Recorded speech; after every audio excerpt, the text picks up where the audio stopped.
कहते हैं जब किसी नदी का रास्ता बंद कर दिया जाता है तो पानी का प्रवाह नहीं रुकता, बल्कि नदी एक नया रास्ता ढूंढ लेती है। और कुछ ऐसा ही हुआ है बिहार में, जहां शराबबंदी को 10 वर्ष हो गए हैं, लेकिन वहां पर शराब तो बंद हो गया है और उसके विकल्प के रूप में एक कप सिरप का प्रयोग किया जा रहा है नशे के रूप में।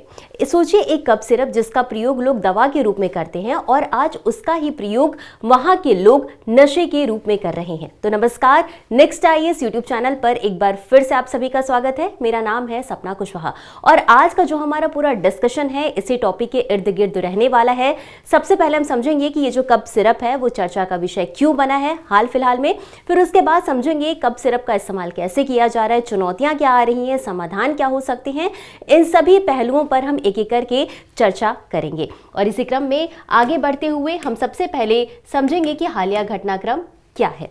तो दरअसल हुआ क्या कि हाल ही में राजस्व खुफिया निदेशालय, जिसे कि DRI भी कहा जाता है, इसके द्वारा पटना में छापेमारी की गई और वहां पर 7500 बोतल जब्त किए गए। किसके? कोडीन आधारित कप सिरप के। और इसके बाद से ही ये चिंता का विषय बना हुआ है कि इतनी भारी मात्रा में ये बोतल जब्त की गई हैं। अब ये जो कप सिरप है इसका प्रयोग कब किया जाता है? जब मान लीजिए किसी को खांसी होती है, निरंतर लंबी खांसी चली आ रही है, तो उनके इलाज के लिए इस दवा का प्रयोग किया जाता है, लेकिन अब इसे नशे के रूप में प्रयोग किया जा रहा है। आप सभी को पता होगा कि 2016 में बिहार में शराबबंदी लागू हुई और उसके विकल्प के रूप में कप सिरप का प्रयोग किया जा रहा है और यही वजह है कि ये चिंता का विषय बना हुआ है। अब आगे बढ़ते हुए हम समझेंगे सबसे पहले कि आखिर कोडीन होता क्या है। तो दरअसल कोडीन जो है वो एक ओपिओइड होता है और ये किससे प्राप्त होता है? ये प्राप्त होता है मॉर्फिन से और मॉर्फिन जो है वो अफीम से जुड़ा एक यौगिक होता है जिसका उपयोग दवा बनाने के लिए डॉक्टर्स के द्वारा किया जाता है। लेकिन अब इसका प्रयोग कहाँ किया जा रहा है? नशे के रूप में इसका प्रयोग किया जा रहा है।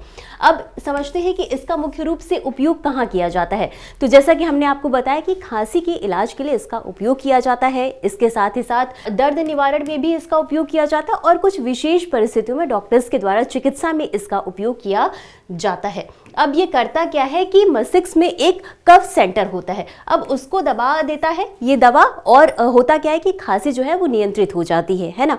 अब इसमें कुछ डेटा को भी हम समझते हैं, तो हम बात करेंगे सबसे पहले 2016 की, है ना। तो इस टाइम जब शराबबंदी लागू की गई थी बिहार में, तो उस टाइम 2016 में लगभग 30,000 बोतल जब्त की गई थी कप सिरप की।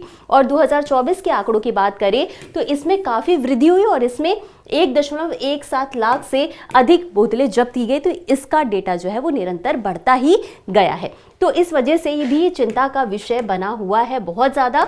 अब हम समझते हैं कि कोडीन का दुरुपयोग क्यों हो रहा है।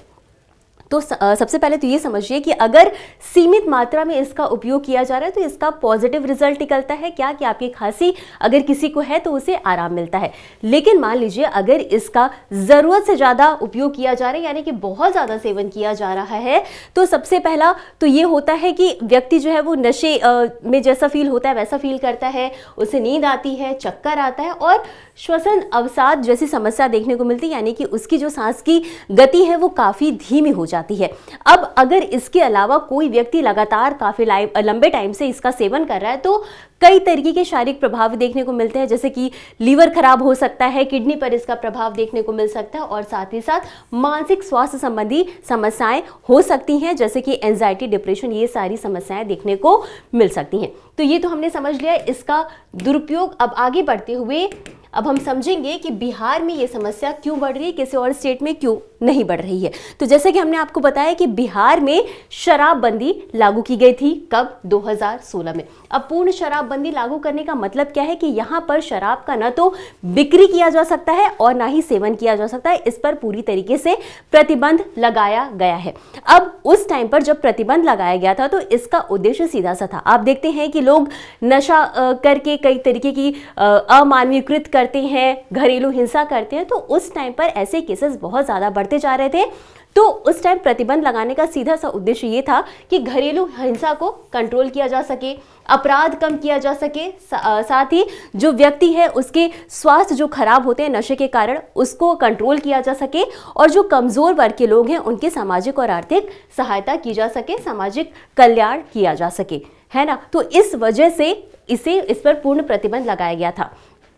अब कोई भी नीतियां होती हैं तो उसके सकारात्मक प्रभाव भी देखने को मिलते हैं और कुछ अनपेक्षित परिणाम भी देखने को मिलते हैं।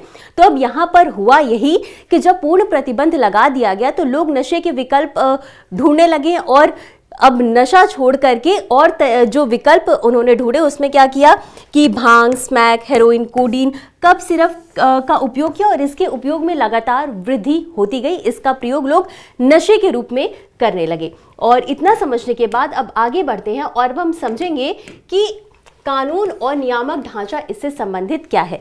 तो इस क्रम में हम सबसे पहले बात करेंगे बिहार निषेध एवं उत्पाद शुल्क अधिनियम 2016 की, और उसके बाद हम बात करेंगे narcotic drugs and psychotropic substance act 1985 की। तो सबसे पहले समझ लेते हैं बिहार निषेध एवं उत्पाद शुल्क अधिनियम 2010 की। अब इसके तहत क्या किया गया कि इसके तहत बिहार में शराबबंदी लागू की गई, यानी कि सेम बिक्री और सेवन पर पूरी तरीके से प्रतिबंध लगा दिया गया। अब इस टाइम यह भी कहा गया कि कोडीन सिरप जो है इसको भी नियंत्रित पदार्थ घोषित कर दिया गया। अब नियंत्रित पदार्थ घोषित किया गया तो इसका मतलब क्या है? इसका सीधा सा मतलब है कि बिना वैध अनुमति के न तो इसकी बिक्री की जाएगी और ना ही इसका भंडारण किया जाएगा, और अगर ऐसा किया जाता है तो वो दंडनीय अपराध माना जाएगा और उसके लिए जुर्माना और सजा भी हो सकती है। अब दूसरे एक्ट की बात करते हैं तो ये है narcotic drugs and psychotropic substance act 1985। अब ये राष्ट्रीय स्तर पर कार्य करता है और इसका कार्य क्या है कि जो नशीले पदार्थ हैं उनका नियंत्रण करना, अगर कोई नशीले पदार्थ हो उनकी अवैध तस्करी हो रही है तो उसको रोकना, उस पर प्रतिबंध लगाना, और साथ ही साथ अगर कोई अवैध तस्करी में पकड़ा जाता है तो उसे दंडात्मक उस पर कार्रवाई करना, यानी कि वही से जुर्माना और सजा जैसी क्रियाएं करना। तो ये हमने समझ लिया कानूनी ढांचे। और अब बात करेंगे कि आखिर चुनौतियां क्या आ रही हैं। आखिर ये जो कप सिरप है इसके मामले पहले से ही देखने को मिल रहे हैं, लेकिन फिर भी इस पे कंट्रोल क्यों नहीं हो पा रहा है। तो सबसे पहले हम बात करेंगे कमजोर फार्मेसी निगरानी की, यानी कि जो फार्मेसी स्टोर होते हैं उनकी निगरानी सही तरीके से प्रतिदिन नहीं की जा सकती, नहीं हो पाती है, जिसकी वजह से इन दवाओं की बिक्री काफी ज्यादा बढ़ गई है। इसके अलावा अंतर्राज्यीय तस्करी, यानी कि बिहार में तो शराबबंदी लागू है, लेकिन अब लोग क्या करते हैं कि दूसरे राज्यों से शराब लाते हैं और उसे जो है वो ब्लैक में बेचते हैं। ये भी एक बड़ी समस्या है। इसके अलावा एक जो अगली समस्या है वो है संसाधनों की कमी, यानी कि पुलिस कर्मचारी और जो अदर एजेंसियां होती हैं जिनका ये काम होता है इस पर कंट्रोल करना, अब उनके पास ऑलरेडी बहुत सारे काम होते हैं, जिसकी वजह से ये वाला जो क्षेत्र है इस पर थोड़ा सा कम ध्यान जा पाता है और इसकी वजह से भी ये समस्या बढ़ती जा रही है। और अगला है दवाओं की बिक्री का रिकॉर्ड प्रभावी नहीं, यानी कि जितने भी सेंटर हैं वहां पर जो भी दवाओं का बिक्री हो रहा है उनका डिजिटल रिकॉर्ड नहीं है, तो नहीं पता चल पाता कि कितनी बिक्री हुई है किसी भी दवा की। अगर इसका कंट्रोल किया जाए, अगर इसको नियंत्रित किया जाए तो इन सभी समस्याओं पर थोड़ा सा कंट्रोल किया जा सकता है। तो ये तो हमने समझ लिया चुनौतियां। अब आगे बढ़ते हुए समझते हैं कि आखिर ये इनका समाधान क्या हो सकता है, आगे की राह क्या हो सकती है। इसके लिए हम दो पहलुओं पर बात करेंगे। सबसे पहला आपका अल्पकालिक उपाय और दूसरा दीर्घकालिक उपाय, दोनों तरीके पर हम बात करेंगे। तो सबसे पहले बात करते हैं अल्पकालिक उपाय की। अब इसमें क्या है, सबसे पहला यही है कि ई प्रिस्क्रिप्शन प्रणाली पर जोर दिया जाना चाहिए, यानी कि जितनी भी प्रिस्क्रिप्शन है उनका डिजिटलीकरण होना चाहिए, जो कि एक बहुत अच्छी पहल भी है। हमारे पास सारा डेटा जो है वो डिजिटल रिकॉर्ड होगा। अगला है फार्मेसी ऑडिट, यानी कि जितने भी फार्मेसी स्टोर हैं उनका डेली ऑडिट किया जाना चाहिए, कितनी दवाएं आ रही हैं, कितनी जा रही हैं, इन सभी का लेखा जोखा होना चाहिए डिजिटल रूप से। अगला है आपूर्ति श्रृंखला ट्रैकिंग, ये भी काफ़ी इंपॉर्टेंट है। यहाँ पर जहाँ पर दवा बनती है खुदरा विक्रेता के पास जाती है, इन सभी चीज़ों का ट्रैक होना चाहिए कि कितनी दवा कहाँ से कहाँ तक गई है, कितनी निर्माण हुई है, तो इन सारी चीज़ों का ट्रैकिंग होना चाहिए। अब ये नियम और कानून लागू करने से ही सब कुछ नहीं हो जाता, इसके लिए कुछ दीर्घकालिक उपाय भी अपनाने चाहिए। वो कौन कौन से होने चाहिए उन पर भी हम एक बार नज़र डाल लेते हैं। तो सबसे पहला है रोजगार सृजन, यानी कि लोग बहुत ज़्यादा मात्रा में बेरोजगार हैं। बेरोजगारी की समस्या एक काफ़ी बड़ी समस्या है, जिसकी वजह से व्यक्ति एंजाइटी डिप्रेशन में चला जाता है और वो अक्सर नशे की लत भी उसे लग जाती है। अगर ऐसी स्थिति में रोजगार उपलब्ध होगा तो व्यक्ति का माइंड थोड़ा सा डाइवर्ट होगा। इसके अलावा लोगों को गुणवत्तापूर्ण शिक्षा भी उपलब्ध करानी चाहिए। इसके अलावा नशा मुक्ति कार्यक्रम भी चलाए जाने चाहिए, यानी कि जो लोग नशे से ग्रस्त हैं वो नशे की लत को छोड़ सके, इसके लिए समय समय पर कार्यक्रम चलाए जाने चाहिए। नशा मुक्ति केंद्र पर भी ज्यादा ध्यान दिया जाना चाहिए और इसके साथ मानसिक स्वास्थ्य सेवाएं यानी कि एंजाइटी डिप्रेशन इन सभी चीजों के लिए भी प्रॉपर ट्रीटमेंट होना चाहिए। और सबसे इंपॉर्टेंट जो बात है वो ये है सामुदायिक जागरूकता, यानी कि लोगों को शिक्षित किया जाना चाहिए कि आखिर इन दवाओं के उपयोग से, अगर आप इन दवाओं का सेवन करते हैं तो आपको किस तरीके के नकारात्मक परिणाम झेलने को मिल सकते हैं। इन सभी चीज़ों को लोगों तक पहुंचाना चाहिए ताकि लोग जागरूक हो सके और इस कफ सिरप के सेवन को कम कर सके। और यही था आज का हमारा पूरा डिस्कशन।